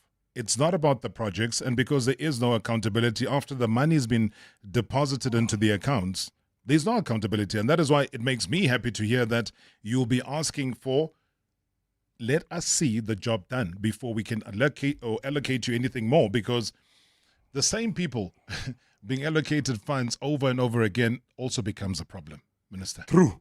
I agree with you. I mean, in the second question I was asked is when the person was saying that the sports on TV. Let's take boxing. I grew up with watching the likes of Peter Terramatebula. I grew up watching Gergutsia, Vuyani Bungu. Johnny Deploy. You understand? All those people, Johnny Deploy, all those people, Gerrit Volbrecht. Yeah. And Brian Mitchell, Brian Mitchell. Those people were shown on TV. You used to know those people. Boxing used to be the second most watched sport on TV. It was after La Duma. Yes. Blow by blow. Blow by blow. Who was the guy? Dan. There was a guy called Dan. I forgot. Is it not Dan Siteri? No, Dan. No. Phil Siteri was a soccer player. Yeah. There was a Dan I know who used to be a commentator. Dan was his name. Yeah. I know Brian Mulder also got yes, involved. Brian Mulder. Yeah. I've honored Brian Mulder the other day for the sterling work he's done. No, brilliant. I've honored him in December. And what we're going to do is we got the boxing board. Mm-hmm. There's a new board that has been appointed on the 16th of December around. A new board. All those the people, we are opening cases against the people that used to run boxing. I've met with Supersport. I said, they need to explain to me how are they going to accommodate the fact that this is a national sport. I'm going to meet with SABC and ask them for the nation to watch boxing again. So I'm saying that I'm not absolving myself from what has happened, but I'm passionate about fixing these things. That's why we removed the board of boxing. Because these people, you had a guy in boxing that would rent a car, Rob. He would live in, I think, Durban. Yeah. He will come 3 times a week, fly in 3 times a week. How the hell do you fly in? 3 times a week. You're acting CEO or acting. He flies in 3 times a week. Then he rents the most expensive vehicle for him. And he goes to the meeting and he flies back again. I mean, why can't you just stay for a few days? Are you so scared of your wife? But there's virtual meetings that can be had. Listen, the nonsense I can tell you that has happened there. And we are now asking the questions. What happened to this money? We gave you so much. Yeah. But now we have the right people to run boxing. And we're going to see the changes in boxing. I want to take you back to August. Because in August, you asked for 21 days. If you remember. You asked for 21 days to be able to fix boxing. There's a new board that's in place. Are you happy with the composition of the board and what they've done so far? 100%. I'm very, very happy. Yeah. Let me tell you, I have even in that 21 days, I asked for 21 days, but I only needed 14. I should have asked for 15 days. But I'm happy with, we've got an acting CEO there. We've got an acting CFO there. Their job is now to appoint proper people. And even the newspaper, when we appointed the acting CEO, they're like, wow, for the first time, we have somebody that knows the sport of boxing. And I put him there simply because of my conversations with him in government. I don't know him from a bar of soap. I met him in the department when I came there. But he was so knowledgeable about boxing. And when I appointed him, to show you that I didn't go and get my best friend there that has watched one Gerrie Coetzee game and Dingane Tabela game. Because I'm serious about this thing, Rob. Let me tell you, I love sport. And we mustn't, the nonsense that has been happening in sport, absolute nonsense. And not only from the officials, from us government guys. How do you keep on giving somebody R1 billion or 450 million and there's no sporting equipment for the kids? There's nothing happening there. This is fact. I'm going to name and shame people. Because if they must complain and say Mckenzie is not giving us the money, I'm going to come here, I'm going to say that MEC in that municipality. Is that the case that was in KZN? Because there was one that was there. That mayor there. Yeah. I'm just because I am not going to swing for these people, let me tell you. If you get your money, you must do the type of stuff. You know, you have people that has been one building that will have 6 people that are standard for it. Then he gets paid and then he disappears. Then another one. And then you ask yourself, then the politicians are scared to speak and expose those people or open cases because the person is going to say, what are you talking about? You remember you also got something by the side. That's the problems we are faced with here. But if you want to fix sport, I'm just happy for one thing in the GNU. That's what makes me very happy is that I've seen a willingness that sport, that people understand that if we want to be great, sport is going to be our ticket to be great. We're not going to become the greatest maths country, but we can become the greatest sporting country immediately. and around various sporting codes. If you're just joining us, it's 25 minutes after the hour. It is the Minister of Sports, Arts and Culture. It's the extended hashtag MSW show, and it's extended simply because of the time that is needed to thrash out and ventilate on all of these issues. And I think I'm going to be drifting across to a lot of your questions and comments on the YouTube channel. So thank you very much indeed for staying the cause and growing the numbers there. It is a numbers game, sport, and the more diverse views and questions and cross questions that come through, the better it is for the quality of the platform that we're trying to encourage right here. Now, maybe people would have found it strange that I have not even uttered a single word about the biggest popular sport, especially amongst the majority of the population in South Africa, which is soccer. We have seen it go up and down. It's been stabilized by a Hugo Broos from a coaching perspective, from a results perspective. But what do we do about the administration of the sport? What do we do when the president of the South African Football Association is being hauled across, taken to court? Palm Ridge Court is where he's been making these appearances. It has to do with what they call alleged criminality that has happened there. Minister, this is a big one. President of Safa, Danny Jordan, 2 other members are in court right now.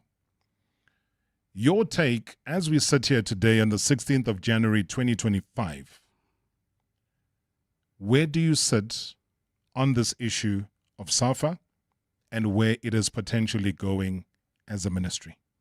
All right. Let me first tell you what is great about our soccer in this country. Helman Mkelele and Hugo Broos has done a great job. We have to give it to them. They've done an excellent job. Number one. Number two, the players are the best. We've got one of the best teams at the moment on that field currently. They've proven themselves. They play excellent soccer. They entertain us. But I think that's where the good stops. You know, if you look at Safa as a whole, I mean, the board of Safa has got 52 people. I have run many companies. I've sat on boards of companies. Companies that has a bigger budget than 100 times bigger or 1,000 times bigger than Safa's budget. And they have 8-9 people sitting on the board, 14 the most. I think the first disconnect is there, where there's so many people that you need to pay those people to attend meetings. You have to pay them their board fees. You have to pay them. So I think that's the first problem I've seen with Safa. The second problem is that you cannot find yourself in a situation where sponsors don't want to touch you. It's a problem. Sponsors that I speak to is willing, let's take spinning, car spinning. When I came and I became the minister, a lot of people laughed at me when I said car spinning will be one of the biggest sports in South Africa. At the moment, Cell C is sponsoring them. Kappa is sponsoring them. A lot of other media houses want to get involved with them. But when you say soccer, Bafana, they run away. They don't want to touch it. Danny Jordan is very fortunate in the fact that it is not in my hands. I don't have that power. I would love to have that power, but the same people that want me to just come in that office and grab Danny and then throw him out are the same people that's going to blame me when we get banned. Sure. You don't, because FIFA does not. FIFA don't play those games. In terms of that. But if you had that power, what was the power going to do under the circumstances? No, but I just need to say the one thing which is very important. But what is also crucially important for me is that Safa gets money from the department. Now, the FIFA can't tell me not to investigate my money. I've been giving them. How much do they get from the department? Women's soccer get money from our department. Mm-hmm. Safa gets money for our department for development, for women's soccer development. So there is money flowing from our department. I don't have the exact amount. Okay. But I do know that my fiduciary duties requires of me to investigate any money leaving my account as government if I find there to be irregularities. The fact that the players are not paid and I had to give an advance, not for Safa, but for the players. You can't face Christmas because Hugo Broos, if he doesn't get paid, he leaves. Yeah, of course. Morocco steals him, or America steals him, or any other country rightfully, I call it steal because they will get him at a steal because his previous job didn't pay him. So people don't understand why I had to jump in quickly as the minister. I didn't do it for Safa as the entity. I did it for the players. I did it for the coaches. So we can't lose him, Hellman, Midnight Express. We can't lose those people. What I would have done if it was within my power, I would have made the board smaller in Safa. I would have investigated everybody and charged them so the sponsors can see we are serious about changing stuff. So what I have done, even Safa, when you want to meet with the president of FIFA, you have to go through the association. Sure. You can't just phone him up. That's also seen as interference. There's protocols, yes. There's protocols. I then told Safa, I will be in Switzerland in February month. May I please tell the Infantini? Gianni Infantino. Yeah. I would want to meet with him and his thing, because I'm going to meet the IOC, International Olympic Committee. And I want to ask them, what would you see as interference? I want to understand clearly from them. They might come back and say, no, Minister, Quebec, carry on. Hanan Massacant. But I'm very tightrope here. Denny Jordan has been chosen. We can't run away from that fact also. There's an election that was had. Yes. Yeah. And he won democratically. He can also take me to court and say, why you want to move me and you didn't choose me? Those are uncomfortable facts. At this stage, in any sport or any position, there comes a time when when a man must rely on his conscience. Every Safa official needs to look in the mirror at this particular, today, what's the date? The 16th of January. Yeah. Every Safa official and every sports official needs to look in the mirror and say, with my conscience does not say I'm guilty, but it says that my continuous involvement in soccer is preventing other sponsors from sponsoring soccer. That is what I want to ask everybody in Safa. Maybe go there. But I'm not going to defend the indefensible. Once you can't pay salaries, it's a problem. It's a problem. And the worst part, there's teams that didn't qualify in Africa. They didn't qualify, but they were paid. Rwanda, we qualified, the team won, they were not paid. So I did it for the players.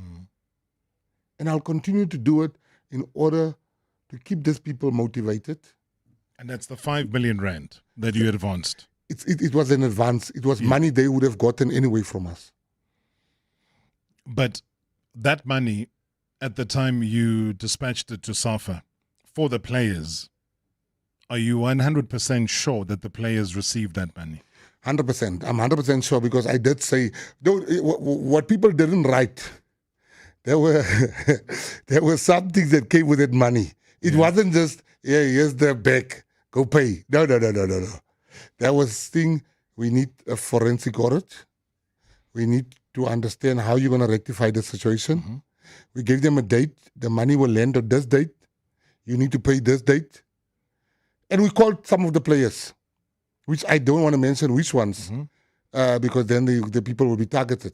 And people, even on Twitter, people send me direct messages. Minister, our boss, our women players, Minister, thank you. Our money came in. People were happy. It was before Christmas. And that's when I knew, they did pay the money over. They got it. Yes. Okay. So when you talk about the forensic audit that you want, who's going to run that forensic audit?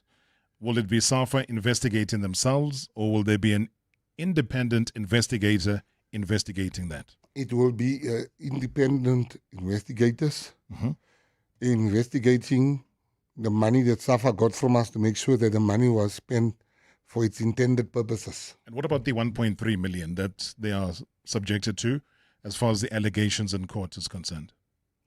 You know, the issue that you're having is that we have a constitution in this country. And once you fall foul of that constitution. It's frustrating. But that's the constitution. Yeah. The constitution says in South Africa, you are innocent. You are deemed innocent until proven guilty. Sure. That's not me. That's the constitution. So the judges there, they must answer for that. So if I go for, let's say, if I go for Denny on that basis of him being arrested, and then he can go to court and say to me, and say that the Constitutional Court will never side with me. Those are the frustrations with some of the laws that we have in this country. But I think you do have, and correct me if I'm wrong, because I've never been a politician, never will be a politician. But one thing I know is that you, as the minister, you have the same powers that the minister who's now late, Steve Tshwete, then had back in 1996 when he called the Pickett Commission of Inquiry. There were issues of corruption. There were issues that had to do with the breakdown of football in this country, but mainly issues of corruption. That was followed in 1998 by the Mutimela Commission. Then there was massive investigation that had to do with why there's a breakdown in relationship between that was the NSL, PSL, as well as the South African Football Association, which was then encouraging things like refereeing corruption. So then the referees themselves went to get investigated because you could see that there were shenanigans that were happening on the field because they were hardly being paid. They were still seen as amateur, not professional. So the club bosses, the very same club bosses in the league who had the capital to pay these referees enough money to say, give me that game, were being done that favor. So all I'm saying is that we can watch court processes happen that will drag on. Okay, court is now adjourned until the 22nd of September 2025. And at that stage, people aren't getting younger. And they might not ever stand liable for anything that they've done in the regression of football in this country. All I'm saying, you sitting here today at 22 minutes to 8, I'm saying to you, Minister, you've got the power to call on in the same way, Minister Steve Tshwete did in the Pickett Commission, if you feel strongly enough that football needs to have a commission of inquiry. That is in your hands. I wouldn't totally agree with you. I'll tell you why. You know, football has changed a lot, and the rules of football has changed. What in the times of Steve Tshwete and the times of Gayton Mckenzie, there's a lot of new rules, a lot of how FIFA interacts. There were people, I think Stix Morewa was before court.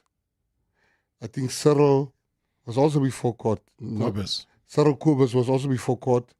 Abdul Bamji was also before court. So then he's not the first person to be before court. Evan Koza was before court on matters. Danny Jordan is before court. All I'm saying is I'm a guy that is I don't want to get excited and do stuff that will be career-ending for me as a politician. If you can get soccer banned in this country, I don't even think my kids, because they love soccer, they would speak to me. All I'm saying to you is that I'm asking for time. February is around the corner. I want to meet with them. I want to tell them there'll be a commission. What I don't need FIFA, and it might be something similar, is to follow the trail of the money we've given them. That one, there's no FIFA that will tell me. Because I didn't call them and say, come take money. They wrote letters and say, give us money. We gave them the money. It is the King Commission and it comes to being ethical and how business is run, it is not a crime to investigate. You're not making an allegation. Sure. You're merely saying, I want to give you more money, but before I give you more money, I do believe that trail will bring out a lot of dead dogs there. 100%. And that is where the non-interference comes in, because now, let's say an independent retired judge comes in to head up that commission. They're doing it for the benefit of football. So even for the benefit of FIFA, because if FIFA are, like they do, also hand over monies to different associations around the world with the hosting of different World Cups around the world, is that it's in their interest as well to say, where's South African football right now? 100%. So at least you would have given them that clean bill to say. That's why I'm on top of that. It might even be the same thing as the Picard Commission, but I'm going to do it before February, without asking. The next time I appear before your show, there would have been that paper trail. So concurrently, the court case will go ahead because that is no, their that case. can go ahead. That's out of my hands. But your forensic... My forensic is going ahead. Yeah. Tomorrow will be my first day really officially at work. I've been working, but officially tomorrow. But the meeting is still going on. And if you have nothing to hide, you will not block or go to court to try to stop the investigation against you. But what do you make of, and is it a stumbling block, do you believe, Minister? Because you've been one to be very strongly in favor of what everybody stops you about. Hey, Minister, when you bring in the VAR, you promised us the last time you were on the show, VAR this, VAR that. But why do you think it's taking so long? Do you think it is something that is viable? Are South Africans being open and honest enough to say, guys, listen, this VAR thing is not going to happen anytime soon? No. Listen, there's some people that don't want the VAR. The people that's always in favor at getting the dubious decisions. Yeah. Listen, you're not going to tell me about soccer. I grew up watching soccer. I grew up going to every Brunei Celtic game. And you're not going to tell me. I look at some games. And the problem was us, including myself. When Celtics used to get dubious penalties against them, we will invade the pitch or throw stuff in the pitch. Yeah. But when a dubious penalty is given for us, then we don't say anything as soccer supporters. I've seen that over and over again, so we need to become more ethical as the game. And I'm talking about myself here. At the moment, let's say Arsenal, I'm an Arsenal supporter. Let's say Arsenal gets a penalty and I know that's not a penalty. Yeah. I will sit with my finger on my lip and say nothing. Quiet, yeah. That's number one. Number two, VAR must come. I've made a promise. Just to show the listeners it wasn't just talk. Yeah. I've met the whole board of Safa regarding VAR. I had a full presentation to understand this thing that I've promised. What is it I've promised? I have the costings of Safa. I have the independent costings the Department of Sport, Arts and Culture has done. Mm-hmm. I am going to bring VAR in April this year. Give money. Because you see, you can't say we can't afford it. Sport, soccer, we can't have the third division having VAR in other countries. But our Premier League does not have VAR. VAR makes players better players and more honest players. Let me make you an example. If there was VAR, the goal of Maradona, of the hand of God, would not have stood. Now players, if there's VAR, they no longer fall around like the players used to fall around. They no used to lie and try to trick the referee. Now our players still trick the referee. They still fall around. They still trying to score with the hand because there's no VAR. Now when they play against a team that there's VAR, that self-discipline is now installed because they know every move is being watched. There's no more falling around the whole time like Neymar would fall around and whatever. Yeah. He has even stopped falling. If Neymar can stop falling, everyone can stop falling. But my point I want to say to the listeners is, when Minister Gayton Mckenzie is going to give his budget, in that budget, I'm budgeting for VAR. I'm doing that for the love of the game. I'm doing that for the love of our stadiums because chairs are being broken. People are invading our pitch. That's not good for our country. You know what I'm saying? And bad refereeing, we want to expose. You still have corrupt referees in South Africa. Of course you do. You see some of the games, you're like, this. You know, Rob, I was once refereeing a game in jail, né? And they wanted a referee, but I said, I can ref the game. Yeah. But it was my team play. Oh. And I forgot I'm the referee. And when my team scored, I jumped up in the air. I said, go! You're a corrupt referee. I was a very corrupt referee jail. So I then jumped up. I said, go. And then the whole match went to the dogs. People were fighting. Because I forgot that I'm not supposed to show emotion. And with referees in South Africa, you can even see some referees, they forget themselves. They will post about their teams, but he's a referee. You go on his Facebook 3 years back. He will tell you love and peace, or will tell you you'll see the bones of Orlando Pirates, Magepula, the Mighty Bucks, the beautiful. I'm just saying that we need to get VAR for 4 reasons. Number one, it makes the players more disciplined and honest. Number two, it brings fair play in because there's no goals that's supposed to be disallowed that gets allowed. Number three, the fact that referees are corrupt. We can go back and look at that corrupt referee. And then the stadiums, people destroy the stadiums during this time. A person pulled that chair out and threw that chair in the field. Yeah. And it cost a lot of money. And also we need, and that's why I'm saying, I'm putting a date to it. April, I'm making the money available. Okay, so what's the date then? No, once I've made the money available, it will be transparent. It was now for the implementers of, we're now going to go to the market. So I think by half May, we need also to train the people in the meantime. That's what I told Safa. We need to train the people. And Safa, in their defense, they've done a lot of work on VAR. But you see, there's some things that nobody wants to say. There's some political. And I'm not saying, when I mean political, I'm saying there's politics involved, there's politics involved. Business politics or business politics? Business politics. Not us. Not politicians' politics. Yes. But there's some politics involved where people are trying to block this thing. But for what? If you know you benefit from referees that are corrupt, why would you want to have VAR? If you know that you have referees on your book, corrupt referees, why would you want to bring VAR? You will not. But that's why you need independence, though, within the professionalization of the game of football, so that you, who owns the club, cannot be you. Is everywhere.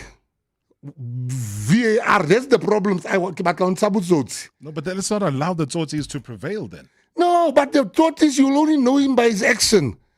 A Tsotsi, you don't know a Tsotsi before. Today's Tsotsis, they wear suits. They were not wearing Brentwoods and those things the Tsotsis those years were wearing.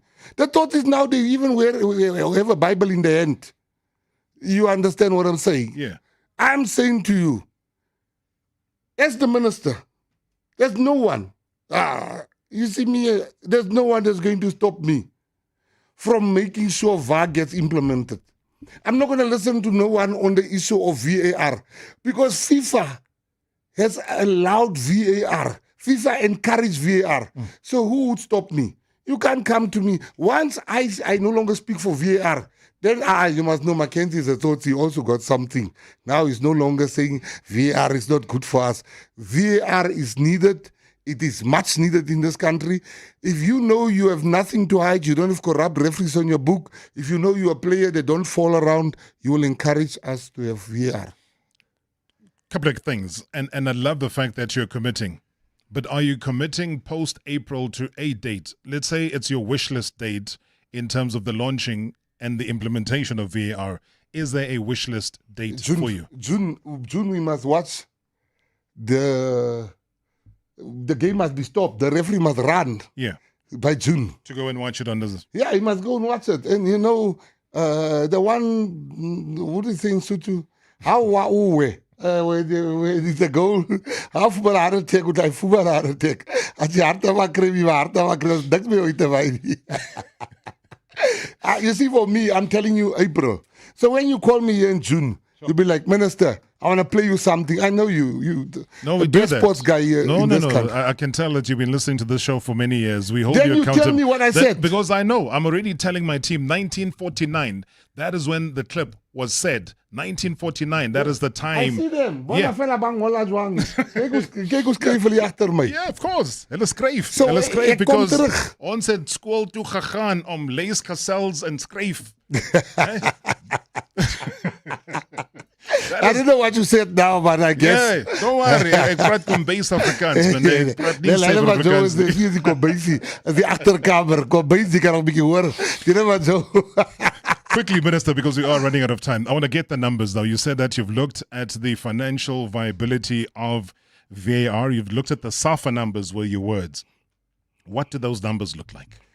You're looking at around 70 million rands once off for the systems.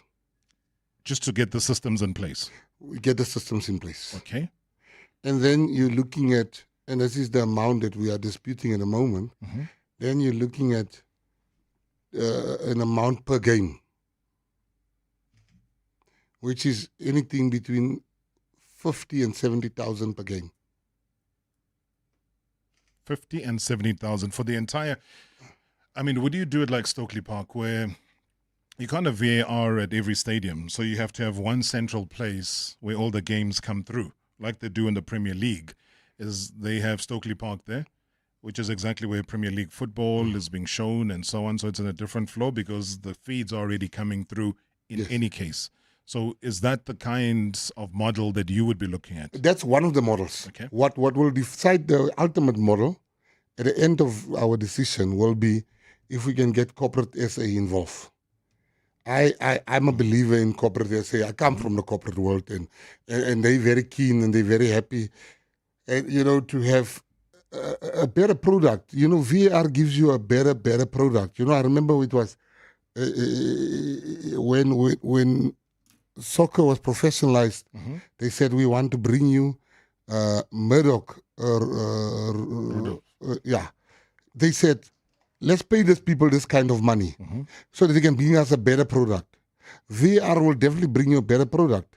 So the numbers we're looking at is around between, as I say, 40 to 60, 70,000 rands per game, 70 million rands for the equipment. And once you can have sponsors, then you can decide, are you going on a Stokely model or are you going on every game must be on VAR? But that is the crucial point I was going to get to, Minister, is that VAR commits for the league, it commits for everybody, that every single game has to be under VAR. Otherwise, it is not fair. I agree. So every game, even if it's Polokwane City versus Chippa United that are playing, even if it's Royal AM versus Amazulu playing, even if those games are playing at the same time, there has to be VAR, because if the so-called big game of the day gets VAR, but those two games don't get VAR, and they get the benefits derived out of VAR, and there's a contentious issue in that Chippa United Polokwane City game, then that is not fairness. Then you come back to an issue of they got the benefit of VAR, we didn't get the benefit. It was a clear penalty, we couldn't take it to VAR, but the match of the day got VAR. Then for me, then it cannot work that way. Every single game has to have it. You're preaching to the converted here. Yeah. I agree with you. We need to get football on the level of the Premiership in England. And how are we going to do that if we want to take shortcuts? Let us go there. I am saying I hate asking people for money if I don't put money. Sure. Government is saying I'm going to budget for this money. April, when I give my budget speech and you hear I don't talk about VAR, then we're not going to talk about you. You as the Minister of Sport will then become the former Minister of Sport. Good evening, Mr. Rob. It's Fulfilang here, and good evening to the MSW Shoulders, and good evening to the Honourable Minister Gayton Mckenzie. This is a two-part question, but it all revolves around football. Question number one that I have, given the financial debacle, the financial situation that Safa finds itself in, to a point where both Bafana Bafana and Banyana players were not paid ahead of the final days of 2024, has there been some form of solution found for both parties, between yourselves as the Department of Sport, Arts and Culture and Safa, even though maybe the one fear would be getting some form of a ban from FIFA due to the interference from government? That is question number one that I have for you. And number two, based on the situation of Royal AM, basically, what do you feel about the whole Royal AM situation? Because I think we have spoken about Royal AM and other clubs that have done what Royal AM has done and find themselves in situations that Royal AM find themselves in at the moment for far too long, and we haven't heard from the Department of Sport, Arts and Culture. So I want to find out from you, what do you feel about those two types of questions that I've asked you? I Great think as always. the first Thanks. part was dealt with, Hulufalang. Thank you so much indeed. But maybe the Royal AM one is the first one on the table. Do you have an opinion about them? Yes, I do have an opinion. I just think that, people fall foul of revenue services around the world. Royal AM is not the first one. The great Lionel Messi had tax problems.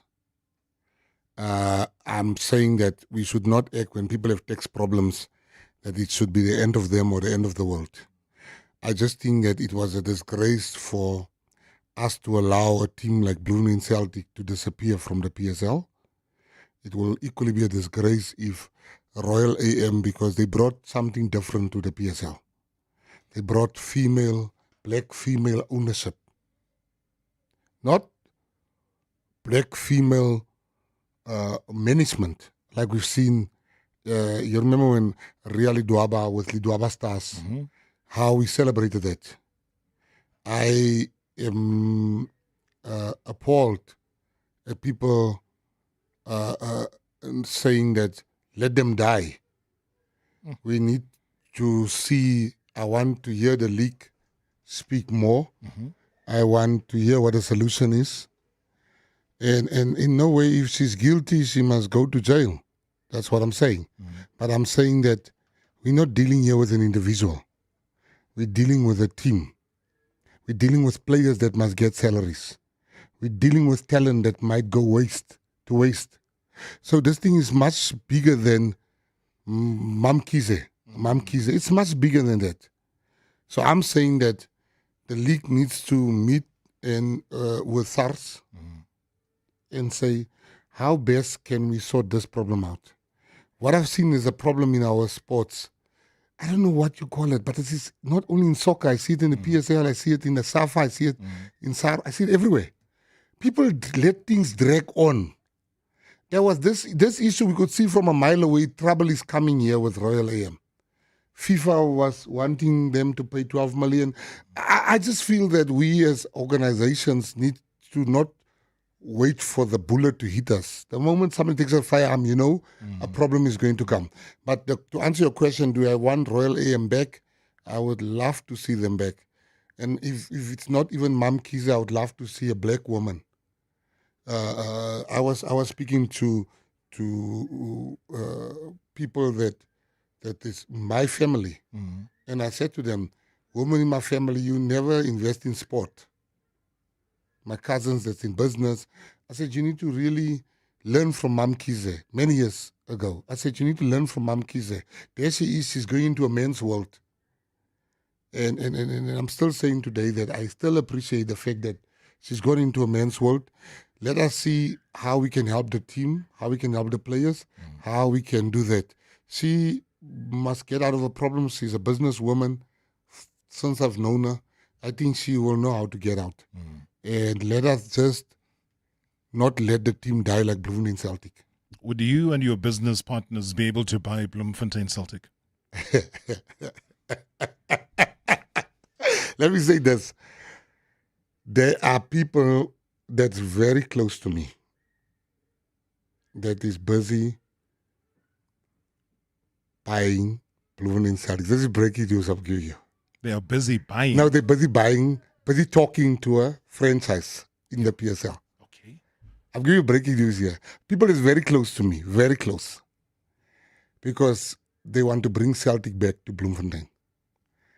When I spoke to them as early as 2 days ago, they said to me that they bought, the company has given them until end of January to come with a yay or a nay. They're speaking to a particular club. In the PSL? In the PSL. Okay. To buy the franchise, to take it to Bloemfontein. But it's simple. We were talking about Royal AM now. So remember, Royal AM is Bloemfontein Celtic. I know Because that. Royal AM is that bought the entity, then shipped it to Durban. So obviously with all of these problems that you don't know how far it will go, shouldn't they just be able to reverse the process and allow the lady then to focus on all the problems that she has to clear, but let Bloemfontein win by getting its badge, its colours, its fans back. They have spoken to the lady. They've spoken to Mkhize. They've spoken to her. That I can assure you, because they've spoken to the lady, and the negotiations was not successful. Hence, they're speaking to another. These are people I can vouch for. Okay. Integrity-wise. Integrity-wise. They not in football. But all of us that's from Bloemfontein understand one thing. Yeah. Come hell or high water, Bloemfontein Celtics has to come back. And for me, you know, I was in tears. I had tears in my eyes. I went to, it was the Makufe Cup. Yes. Chiefs was playing against Maruma. Yeah. And somebody said, hey, go greet the supporters there.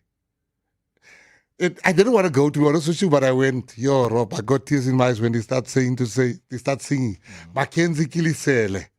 And the whole crowd in the stadium started singing Mckenzie Kilisele. And I just feel that, and I'm so happy that this group of people that I know very well will now, by end of January, have bought a team. The current negotiations, according to them, I asked them 2 days ago. They said, we are so happy we are speaking to professional people. Wow. They wanted to get Swallows, but they were just a little bit late. Yeah. And you know, the guy that used to run Swallows, David is very ethical, and he was offered more money. And he said, no, my word is my bond. Sure. I'm sorry, but this guy has not paid me yet. I'm going to wait for them to. Yeah. I know there's a bigger offer on the table. But Bloemfontein Celtic is coming back. This is the first time. I don't even know if I'm in trouble by saying that. No, there's never any trouble. You've given us a whole plethora of breaking news on the show. And before, I think, you know, your security detail breaks my bones with all this breaking news. I think let's break away, Minister. And all I can say is that what a way to start the year. There was still a gazillion more things to ask you. But that is sport. It's ongoing. But all I can promise the listeners and everybody else that's stayed with us, and I salute everyone on the YouTube channel. Thank you guys for doing that. Thanks to the team as well for being here and their patience. I think we've garnered more than most. We start the new year re-energized. We start the new year with goals. We start the new year with hopefully a budget speech that will put smiles on our faces. We'll be watching the forensic and seeing what that audit brings about as far as Safa is concerned. We'll be following what you do with the boxing SA. We'll be following as well what you do with Cricket SA. You know, the imperatives that are being overlooked when it comes to the SA20. We are going to be looking at that because that is disgraceful. That should not be happening in South Africa in 2025. So there are many, many things from the top of my mind, as I've just mentioned them now, that will be looking very closely for your accountability. And thanks for allowing us to step into that space. At times as uncomfortable as it is, but you're Gayton Mckenzie. You've been where the likes of R. Kelly are right now. You've been where the likes of Bill Cosby are and have been before. You've been to where the likes of former president, the late Nelson Mandela, have been. So you know what the cold cauldron of a jail cell feels like. And you're a fighter. Questions don't hurt you. We'll keep coming up with more questions. So from us, sir, all the best in 2025. We'll be watching. Salute. Thank you. Thank you, Rob. You're a superstar. Salute. Ladies and gentlemen, the Minister of Sports, Arts and Culture, Gayton Mckenzie. Thank you very much for all the comments.